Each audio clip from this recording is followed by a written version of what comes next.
Assalamualaikum. Alhamdulillah bersambung kita lagi di siri dekat yang dibawakan oleh Hijraat. Hari ini ramai dalam kalangan kita yang mengukur kejayaan dan kegagalan menggunakan kayu ukur materialistik. Kalau seseorang itu kaya, duitnya banyak, rumahnya besar umpama singgah sana, kenderaannya mewah belaka, kita akan kata dia ni orang berjaya. Lagi-lagi kalau ni dia orang keturunan diraja, tinggal pun di istana, hidup dalam kemewahan luar biasa. Ramai yang mengidam-idamkan kehidupan seperti itu. Tapi kalau satu orang tu hidup serba sederhana ataupun hidupnya melarat, rumah sendiri pun tak ada, pakai pun kereta lama, kerja biasa-biasa, pendapatan, gaji pun kecil, kita anggap dia ni orang yang tak berjaya lah dalam hidup, gagal, tak menginspirasikan untuk dijadikan idola. Ini adalah tanggapan ramai orang yang hanya melihat hidup ini selapis. Dilihat apa yang nampak pada zahir. Lalu hari ini banyak keputusan. Ramai orang buat keputusan hari ini. Gaya hidup yang dia pilih, yang dia kejar, dia berpusatkan kepada materialistik. Berapa jumlah harta dan kekayaan yang bakal diraih. Sehingga malangnya, ramai juga yang sanggup melakukan apa sahaja termasuk melanggar perintah Allah dan melanggar juga nilai-nilai moral dalam masyarakat kita ini, asalkan dia dapat kekayaan tersebut. Dan sebenarnya memang tak salah nak jadi kaya. Bahkan ada kisah Nabi yang kaya raya, ada ramai sahabat-sahabat Nabi yang kaya raya. Tapi hendaklah dengan cara yang betul dan ada pendirian yang betul di dalam kehidupan. Dan kalau kita lihat dalam Quran, kisah-kisah yang ada, doa-doa yang Allah Subhanahu Wa Taala ajarkan, Allah bagi penekanan kepada kita bahawa berjaya atau gagalnya seseorang bukan diukur dengan jumlah harta dan kekayaan, tetapi dia diukur dengan kemantapan iman dia, pendirian dia dan kedekatan dia kepada Allah Subhanahu Wa Taala. Kesanggupan dia berdiri teguh mempertahankan kebenaran walau apa pun berlaku. Dan boleh jadi je orang itu miskin, tapi dia berjaya di sisi Allah. Tak kisahlah apa orang nak fikir. Dan boleh jadi orang itu kaya di dunia, diagung-agungkan, ditinggi-tinggikan, tapi gagal di sisi Allah. Dan juga sebaliknya ada orang yang dah miskin di dunia ni, bertambah lagi dengan pendirian dia, dengan cara dia, di sisi Allah pun dia gagal. Sebab itu kuncinya bukan harta, tapi ketaatan dan kedekatan kepada Allah Subhanahu Wa Taala. Bila kita cerita tentang konsep ni, kita teringat kepada kisah Asia binti Muzahim, isteri Fir'aun. Satu kisah yang luar biasa, meruntun hati dan jiwa. Fir'aun dan Asia ni suami dan isteri, raja dan sang permaisuri. Sama-sama duduk dalam istana di puncak kuasa. Hartanya melimpah ruah, kekayaan, kebanggaan, kemuliaan, kekuasaan dan kesenangan hidup yang luar biasa lah. Kalau kita lihat dalam konteks penceritaan itu, seolah-olah Fir'aun adalah raja yang paling berkuasa di atas muka bumi pada ketika itu. Nak apa saja dia dapat, dia buat sewenang-wenangnya. Tapi di hujung kisah ini kita akan lihat seorang ni akan dilaknat oleh Allah Subhanahu Wa Taala dan seorang lagi akan diberikan ganjaran yang besar, luar biasa. Diberikan hadiah berjiran dengan Allah Subhanahu Wa Taala di syurga. Dan Asia ini kalau kita kenal, dia adalah ibu angkat kepada Nabi Musa yang mengambil Nabi Musa waktu dia dihanyutkan ke dalam sungai Nil. Kan ibu kandung Musa hanyutkan sebab Allah Subhanahu Wa Taala perintahkan, Allah ada perancangan dia. Dan kemudian Asia binti Muzahim inilah yang membesarkan Nabi Musa dalam istana.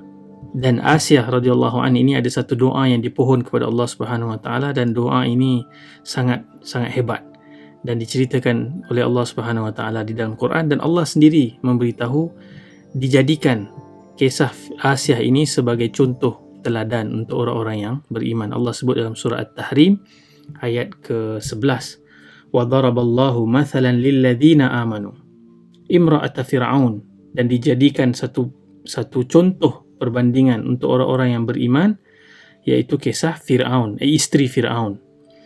إذ قالت رب ابن لي عندك بيتا في الجنة ونجيني من فرعون وعمله ونجيني من القوم الظالمين.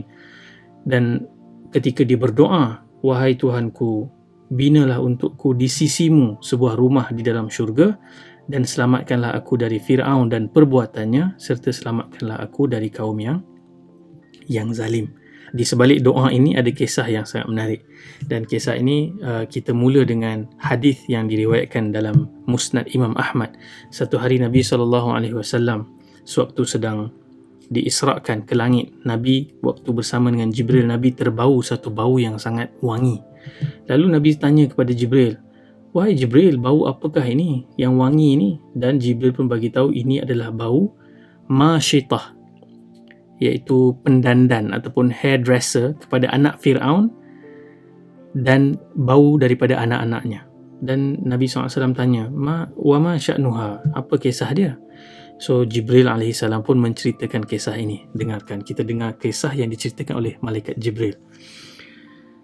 Masyitah ini dia bekerja sebagai pendandan, hairdresser ataupun tukang solek kepada anak perempuan Fir'aun. Satu hari, sewaktu dia sedang menyikat rambut anak Fir'aun ni, sikat dia terjatuh dan dia melatah. Kalau kita melatah, pocot ke apa semua kan, dia melatah, dia menyebut Bismillah. Dan bila anak perempuan Fir'aun ni dengar dia sebut Bismillah, dia kata, adakah engkau merujuk kepada ayahku? Dia kata, tidak. Walakin Rabbi wa Rabbu abiki Allah. Dia kata, tak, Tuhan aku dan Tuhan engkau adalah Allah. Dan anak perempuan Fir'aun ni ugut, aku akan bagi tahu kepada ayahku. Dia akan report lah kononnya. Dan Masyitah kata, report lah. Dia tak gentar.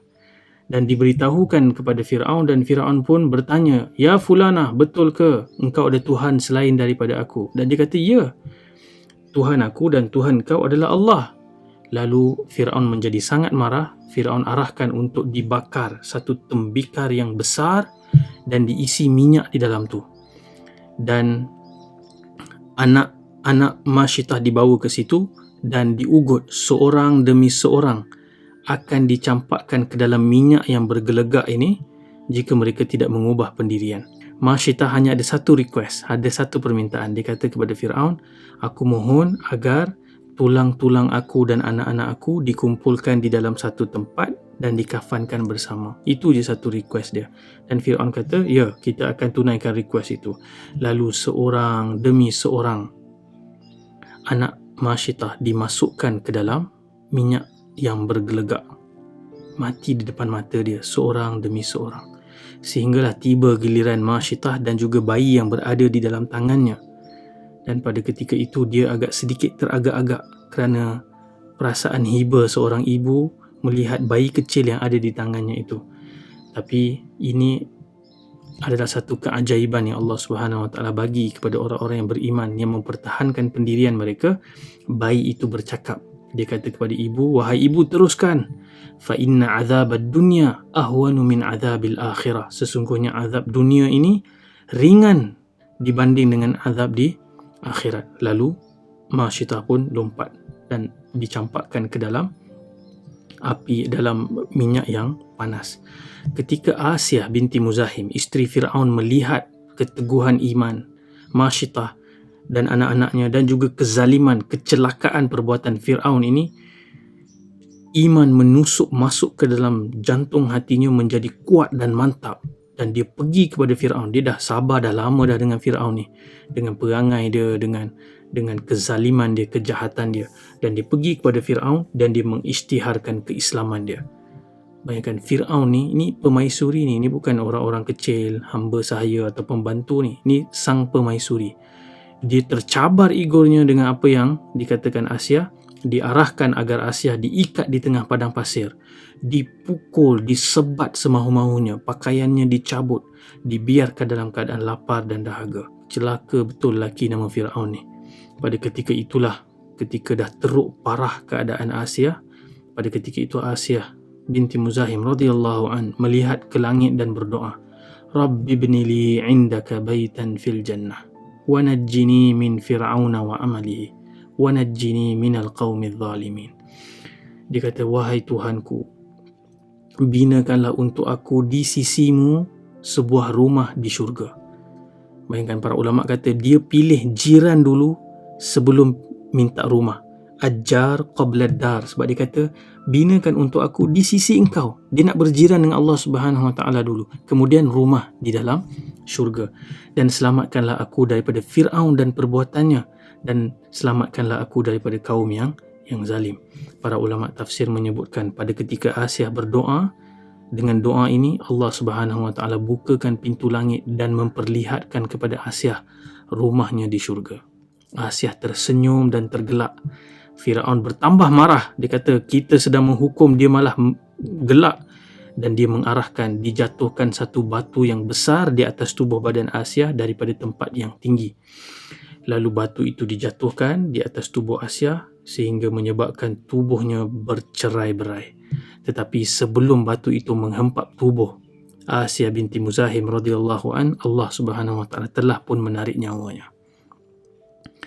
Allahu akbar. Betapa besarnya pengorbanan Asiyah nak mempertahankan keimanan. Kalau kita lihat secara selapis, kita mungkin akan nampak daripada kehidupan yang serba mewah di puncak kuasa dan harta, kemudian dia diperlakukan dengan hina. Kelihatan hidupnya gagal, daripada kesenangan jatuh hina dan mati dalam keadaan begini. Tapi tidak. Di sisi Allah Subhanahu wa taala, di sisi orang-orang yang beriman dengan janji Allah Subhanahu wa taala, ini adalah kisah kejayaan, kisah sukses, yang mana Allah nak kita ambil teladan daripada kisah ini. Dan soalan yang paling berat untuk kita tanya pada diri kita, sanggup ke kita menempuh satu ujian getir dan sanggup kehilangan kesenangan dunia disebabkan pendirian kita? Harta kemewahan yang Asiyah nikmati selama ini tidak lagi menarik hati dia apabila dia mendapat kebenaran. Buya Hamka sewaktu mengulas menyebut, dia merasakan, iaitu Asiyah merasakan, semua ini hanyalah kemegahan yang rapuh, kemewahan yang ditegakkan di atas bahu rakyat yang miskin-miskin. Sebagai orang yang beriman, dia bosan melihat semuanya itu dan dia mohon rumah yang berjiran dengan Allah Subhanahu wa taala di syurga. Sahabat-sahabat, saudara-saudari, hari ini mungkin kita hidup susah.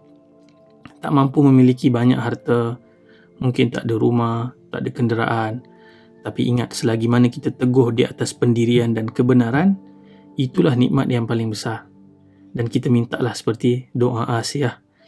Jika di dunia ni kita tak dapat kenikmatan dunia yang kita harapkan, moga-moga Allah hadiahkan kita kenikmatan itu di syurga, apatah lagi nikmat berjiran dengan Allah Subhanahu wa taala di syurga dan dibinakan rumah di syurga. Moga-moga Allah Subhanahu wa taala kurniakan kepada kita rezeki dan hadiah seperti itu. Allahumma amin. Assalamualaikum warahmatullahi wabarakatuh. Jadi rakan-rakan, sahabat-sahabat semua, jangan lupa juga ikuti dan subscribe Telegram kita, Telegram Hijraat, dan boleh cari link tu di www.hijraat.com. Terima kasih banyak. Jumpa lagi. Assalamualaikum.